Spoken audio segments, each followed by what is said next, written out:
cette mise en garde de Nike, c'est un cri d'alarme de la part de l'équipementier américain qui redoute un risque de pénurie de chaussures et de vêtements. En effet, la marque phare doit faire face à d'importants problèmes d'approvisionnement. Les fermetures d'usines en Asie et les difficultés de transport de marchandises malmènent les stocks et le groupe est obligé d'abaisser ses prévisions de vente. Alors à cause de quoi? Eh bien d'abord la fermeture d'usines de certains de ses fournisseurs en Asie comme en Indonésie et au Vietnam en raison de la recrudescence des cas de Covid localement. Mais il y a aussi une accumulation de retard au niveau des ports comme des trains. Pour exemple, il fallait environ 40 jours pour transporter un produit d'Asie en Amérique du Nord avant la pandémie. Aujourd'hui, il en faut le double. Et ceci n'est pas sans répercussion sur la bourse puisque la sanction est tombée. L'équipementier s'attend désormais à une croissance de ses ventes d'environ 5% pour son année comptable terminant fin 2022. Contre 10 à 15% auparavant. Le chiffre d'affaires du groupe a progressé de 16% à 12,25 milliards de dollars, alors que les analystes s'attendaient à des ventes plus élevées à l'approche de la rentrée, à 12,46 milliards de dollars.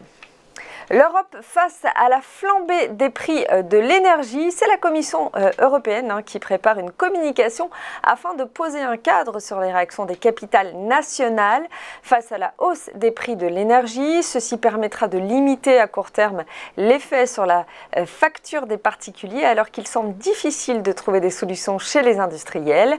Alors il faut dire que chaque pays va de sa proposition et que le sujet s'est imposé en place numéro 1 sur l'agenda européen. La Commission européenne, directement interpellée par courrier officiel de Madrid sur le sujet, a décidé de réagir. Le commissaire en charge du secteur, Kadri Simpson, est en train de réaliser une communication pour début octobre.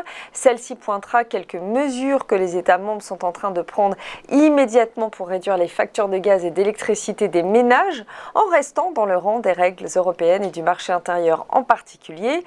Pour les industriels, les choses semblent en revanche plus complexes car il faudra mettre en corrélation les prix à la réalité de l'origine de l'électricité dans le mix énergétique des pays et surtout si l'on veut se plier au cahier des charges du projet décarboné. En France, l'électricité fait figure de bon élève grâce au nucléaire avec un coût d'échange au mois de septembre de près de 110 € par kilowatt.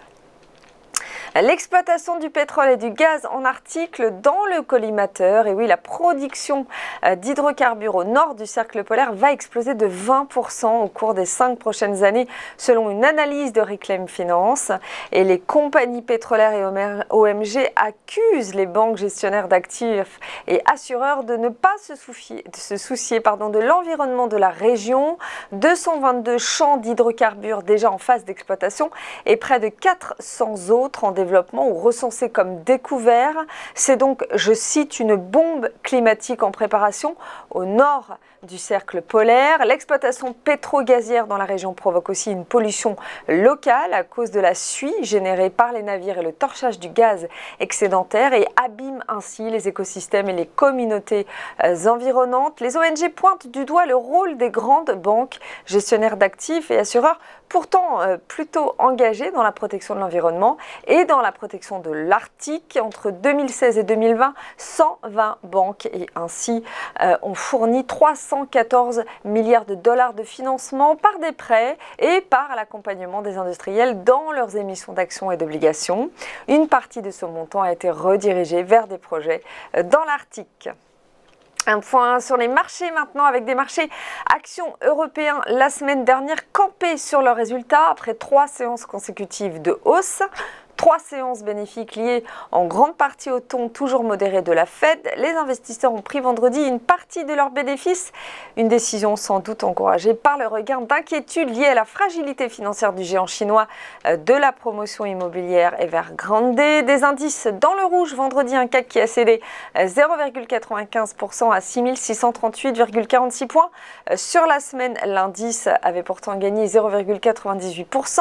L'Eurostoxx 50 a lui perdu perdu 0,85% à 4159,07 points, mais enregistre un gain hebdomadaire de 0,73%. La Bourse de Paris a donc connu une semaine volatile avec une forte baisse lundi, suivie d'une nette remontée lors des 3 dernières séances suivantes.